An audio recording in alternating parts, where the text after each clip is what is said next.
අයිබෝන් කියලා පිළිගන්න අපි අද කතා කරන්නේ ත්‍රිකෝණමිතික අපි ත්‍රිකෝණමිතික අනුපාතයක් දාන්න පුළුවන් අංශක 90ක් තියෙන මේ තීටා කියන කෝණයක් තියෙනවා මේ තීටා කෝණේ ඉස්සරහා තියෙන පාදය අපි කියන්නේ සම්මුඛ පාදය කියලා. එතකොට මේ තීටා කෝණයට මේ යට වෙලා තියෙන පාදය ඒක කියන්නේ බද්ධ පාදය කියලා. අංශක 90 ඉස්සරහා පාදය කියන්නේ අපි කර්ණය කියලා. එතකොට අපි මේක දැනගන්න ඕන සූත්‍රය තමයි sin සමානයි sin තීටාගේ සමානයි සම්මුඛ පාදයේ බෙදීම බද්ධ පාදය cos තීටා සමානයි බද්ධ පාදයේ බෙදීම කර්ණය. එතකොට tan තීටා සමානයි සම්මුඛ පාදයේ බෙදීම බද්ධ පාදය.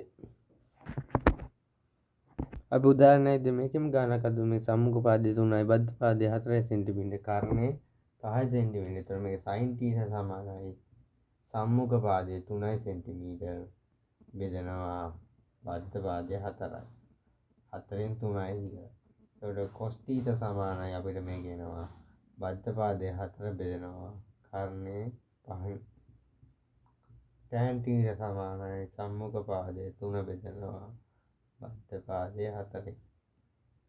අපිට මේ දෙකේම අගේ සමානයි කියලා බලාගන්න පුළුවන්. 2016 O-level paper එකේ කෙටි ප්‍රශ්නයක තියෙනවා අපිට cos x කෝණය සමානයි 0.6 0.8 ලෙස දී ඇති විට PQ පාදයේ දිග සොයන්න කියලා. එතකොට අපිට මේක සම්මුඛ පාදය මේක බද්ධ පාදය මේක කර්ණය. එතකොට cos theta සමානයි බද්ධ පාදයේ බෙදීම කර්ණය. අපිට cos theta එකක් ඉදිරිය තියෙනවා 0.8යි කියලා බද්ධ පාදය දන්නේ නැහැ. PQ කර්ණය ඇවිල්ලා 3 සෙන්ටිමීටර. එතකොට අපි මේ බෙදීම මෙතෙන්ට ගන්නවා ආරස්තුන් තියෙන. එතකොට PQ සමානයි අපිට එනවා 0.8 වැඩි කිරීම 3යි. එතකොට අපිට එනවා 2.4 සෙන්ටිමීටර කියලා PQ.